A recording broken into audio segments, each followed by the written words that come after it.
नमस्कार, बहुत स्वागत आपका अनादि टीवी पर। मैं हूं आपके साथ पारुल। खबरों की शुरुआत करेंगे बड़ी खबर के साथ। सतना से ये खबर आपको बता रहे हैं, जहां बीजेपी विधायक नागेंद्र सिंह ने ऐलान किया है कि अब वो चुनाव नहीं लड़ेंगे। उन्होंने अपनी उम्र का हवाला दिया है। उन्होंने कहा किसी युवा को नागौद की कमान मिले। नागौद की राजनीतिक सरगर्मियां इस बयान के बाद बढ़ गई हैं। नागेंद्र सिंह के बयान से कई मायने निकाले जा रहे हैं, क्योंकि विधायक हैं और एमएलए अगर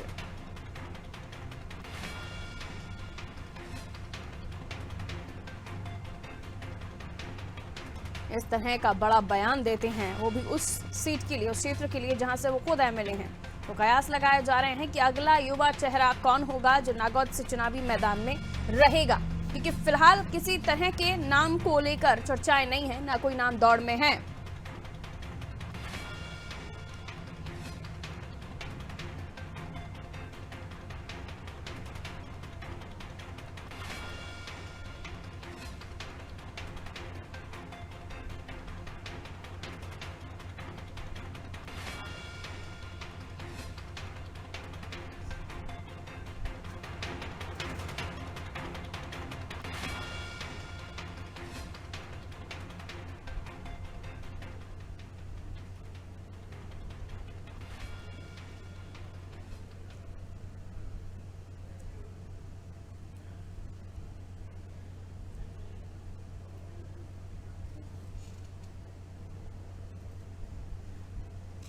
चेतन जी हमारे साथ बने हुए हैं, इस खबर पर हम उनसे भी बातचीत करेंगे। चेतन जी, बहुत बहुत स्वागत करती हूँ आपका अनादि टीवी पर। सुन पा रहे हैं आप मुझे? जी नमस्कार। चेतन जी, नागेंद्र सिंह उन्होंने साफ तौर पर एक बयान दिया और ये साफ कर दिया कि अगला चेहरा वो तो ना होंगे नागौद से, लेकिन ये भी साफ कर दिया कि युवा को कमान मिलनी चाहिए। क्या रिएक्शन आपका इस पर? देखिए, नागेंद्र सिंह जी भारतीय जनता पार्टी के उस पीढ़ी के नेता हैं जहां संस्कारों से सरोकार रखने वाले लोग हुआ करते थे। और पिछले चुनाव में भी नागेंद्र सिंह जी ने चुनाव लड़ने में असमर्थता व्यक्त की थी। तब भी उन्होंने कहा था कि मेरी उम्र 75 के पार हो चुकी है, किसी नए युवा को मौका देना चाहिए। परिस्थितियां जो भी रही हो, नागेंद्र सिंह जी चुनाव लड़े, लेकिन इस बार उन्होंने स्पष्टतः अपनी तरफ से साफ कर दिया है कि मैं किन्हीं भी परिस्थितियों में आगामी विधानसभा का चुनाव नहीं लड़ूंगा। और आदरणीय नागेंद्र सिंह जी ने जो बात कही है कि नए आने वाले कार्यकर्ताओं को मेरी इस सीट से अवसर मिलना चाहिए, मुझे लगता है कि यह सामर्थ्य भारतीय जनता पार्टी के नेताओं और कार्यकर्ताओं में ही पाया जाता है। बाकी अन्य किसी राजनीतिक दल के कार्यकर्ता या नेता में नहीं मिलेगा। भारतीय जनता पार्टी में भी उन्होंने अपने आप में एक आदर्श प्रस्तुत किया है और भारतीय जनता पार्टी में भी अनेक नेता जो रिटायरमेंट की कगार पर हैं, अनेक लोग अभी आने वाले समय में इस प्रकार की घोषणा करने वाले हैं।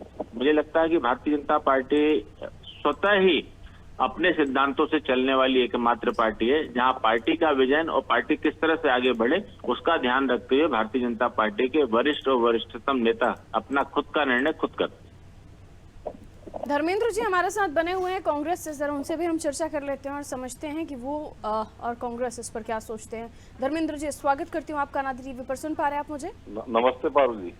धर्मेंद्र जी, नागेंद्र सिंह जी ने जो ऐलान किया है उससे आप क्या इत्तेफाक रखते हैं या नहीं रखते हैं? क्योंकि एज का हवाला दिया है उन्होंने, उम्र का हवाला दिया है और युवा चेहरे को मौका देने की बात रखी, और ये भारतीय जनता पार्टी में ऐसा होता है, ये चेतन जी का भी कहना है। क्या कहिएगा? मैं नागिन जी जैसे सभी वरिष्ठ नेताओं का बड़ा सम्मान करता हूं और बेचारे अपनी पीड़ा को उन्होंने संगठनात्मक शैली में कहा, बहुत अच्छा कहा और अच्छा फैसला उन्होंने लिया। लेकिन आप देखिए पारुल जी, ये भाजपा में केवल उन लोगों के लिए नियम है जिन्होंने भाजपा में दरी बिछाई है, जिन्होंने भाजपा को खड़ा किया है। 2 सीट से लेकर आज पूर्ण बहुमत की पार्टी अगर बना पाए तो ऐसे लाल कृष्ण आडवाणी हो, मुरली मनोहर जोशी हो, नागेंद्र सिंह जैसे ऐसे तमाम सारे वरिष्ठ भाजपाई नेता हैं जिन्होंने 70 साल की उम्र के बाद अपने आप को मार्गदर्शक मंडल की भूमिका में लाकर खड़ा किया। लेकिन आप देखिए दूसरी ओर भाजपा में जो नव आयातित नेता हैं, जैसे कल ही हमने देखा कि पंजाब के पूर्व मुख्यमंत्री 80 साल की उम्र में भाजपा ज्वाइन कर रहे हैं अपने बेटे और बहू के साथ। अभी आपने देखा कि बीएस येदियुरप्पा कर्नाटक के मुख्यमंत्री 80 साल की उम्र में। उन लोगों के लिए जहां सत्ता का लालच है, भाजपा में जहां सत्ता का प्रलोभन है या सत्ता कैसे हमको सत्ता को संरक्षित करके रखना है, वहां एज की कोई लिमिट नहीं है। केवल उन लोगों को जो संगठन को संगठन की शैली से चलाना चाहते हैं, उन लोगों से जो मोदी और अमित शाह के खिलाफत करते हैं या मोदी अमित शाह की रीति नीति में विश्वास नहीं रखते, उनको मार्गदर्शक मंडल में डालने का काम ये नई भाजपा कर रही है। बात केवल इतनी सी है कि पुराने जो भाजपाई हैं, जिन्होंने भाजपा को बनाया है, वो आज मार्गदर्शक मंडल में धकेले जा रहे हैं जबरन। और जो हम अच्छी दो बात है हमारे सर, दो की धर्मेंद्र हम जी। और हम दो हमारे लेकिन दो की कार्यकर्ता शरण में जब पार्टी के साथ जुड़ता है तो राजनीतिक महत्वाकांक्षाएं वो लेकर ही जुड़ता है, और हर कार्यकर्ता को मौका मिलना चाहिए, ऐसा तो किसी समय पर आप भी कहते थे।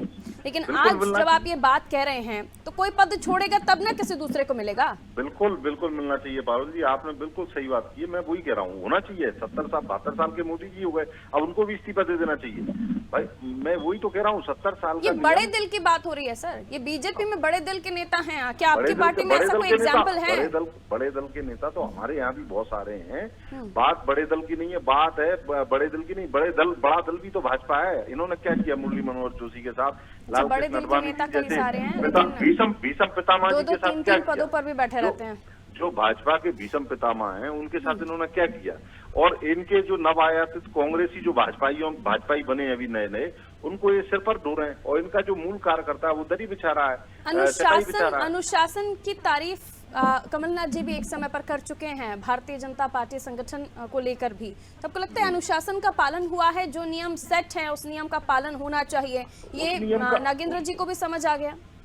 नागेंद्र जी तो जब उनको लगा कि वो हाशिए पर हैं, जैसे मुरली मनोहर जोशी और लालकृष्ण आडवाणी जी को हाशिए पर धकेला गया है, ऐसी नागेंद्र सिंह जी की पीड़ा है।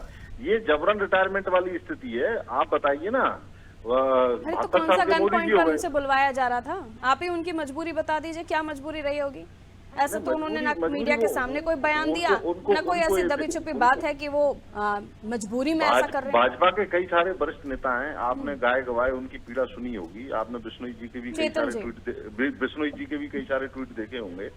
ये जो हम दो हमारे दो की बात नहीं मानते, जो भाजपा का मूल कार्यकर्ता है, जिन्होंने भाजपा खड़ी की है, वो आज अपने आप को हतोत्साहित महसूस कर रहे हैं। जी हाशिए पर है नागेंद्र जी, इसलिए उन्हें मजबूरी में ऐसा करना पड़ रहा है। क्या कहिएगा, क्या जवाब आपका?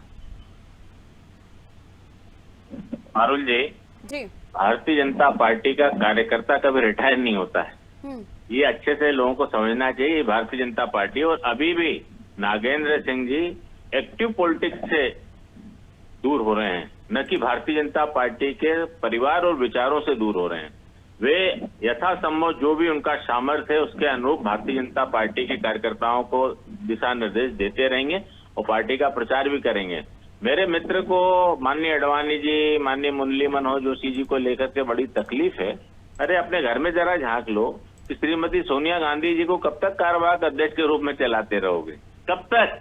क्या आपके पास पार्टी में कोई लीडर नहीं है क्या? भाई सुनने का धैर्य रखिए, मैंने आपको सुना ना, मैंने आपको सुना ना, सुनने का धैर्य रखिए धर्मेंद्र जी। मैंने आपकी पूरी बात को सुना, कहीं आपको इंटरप्ट नहीं किया है। सुनिए थोड़ा आप भी। और अब जिस तरह से अभी गांधी परिवार ने कहा है कि नहीं, हमारे परिवार से कोई आगामी अध्यक्ष नहीं बनेगा, तो ये फिर विभिन्न राज्यों से समर्थन पत्र क्यों सौंपे जा रहे हैं? क्या राहुल गांधी जी को छोड़कर अब कोई कांग्रेस पार्टी में अध्यक्ष की जवाबदारी उसका निर्वहन करने का कोई लीडरशिप नहीं बची? और जहां तक माननीय मोदी जी को लेकर के आदरणीय धर्मेंद्र जी, जो आप और आपके जो लोग भी प्रश्न कर रहे हैं, लेकिन आदरणीय मोदी जी जब 75 वर्ष के होंगे तब माननीय मोदी जी का जो स्ट्रोक होगा, जो फैसला होगा, वो सारा विश्व देखेगा। आप अभी से क्यों चिंता कर रहे हैं? अभी तो 2024 देखिए। इस आपके इस परिवर्तन के बाद जो उन्होंने ठीक है लोगों के सामने खुशी खुशी इजहार किया उसका, लेकिन कहीं दल बदल ना कर बैठे? भारतीय जनता पार्टी के उन नेताओं के बारे में आप इस तरह की बात करती हैं जिन लोगों ने इस पार्टी को अपने खून पसीने से अपनी जिंदगी दे करके सींचा है। ये भारतीय जनता पार्टी है। माननीय आडवाणी जी को लेकर भी कई लोगों ने इसी प्रकार की बातें की थी।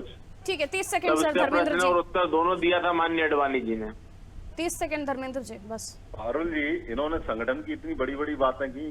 जो कांग्रेसी यहाँ पाले पोषित गए, कांग्रेस में जिनका पूरा जीवन निकल गया, वो गद्दारी कर आज मलाई खा रहे हैं भाजपा में, और ये भाजपा ही दरी बिछा रहे हैं आज भी। और ये किस आधार पर ये ठीक है, लेकिन मूल पार्टी कमलनाथ और जी मूल तो विचार की बातें कर रहे हैं। ऐसे लोगों को भाजपा संभालने बची की कहाँ है? बजाय अब जो तो पार्टी भाजपा छोड़कर कांग्रेस जाते युक्त हैं भाजपा हो गई है। उनके लिए तो वो अब शुद्ध तो- रूप से बयान दे रहे हैं कि जाइए मैं अपनी मोटर से छोड़कर आऊंगा। आपकी पार्टी में भी तो सर इस तरह की चीजें हो रही है ना। तो हमारे यहाँ तो जो निष्ठा रखता है वो जो उसका स्वागत है। जो कांग्रेस निष्ठा के विचार के पहचानने साथ में वर्षों लग गए आपको। बहुत बहुत शुक्रिया आप दोनों का हमारे साथ चर्चा में जुड़ने के लिए। बहुत तकलीफ। तो नागेंद्र सिंह ने ऐलान कर दिया है कि अब वो चुनाव नहीं लड़ेंगे। नागेंद्र सिंह ने उम्र का हवाला देते हुए भी ये ऐलान किया है। उनका कहना है कि किसी युवा को मौका मिलना चाहिए, लेकिन वो युवा होगा कौन, इस पर भी नजर। और इसी के साथ इस पर अब सियासी बयानबाजी भी शुरू हो गई है।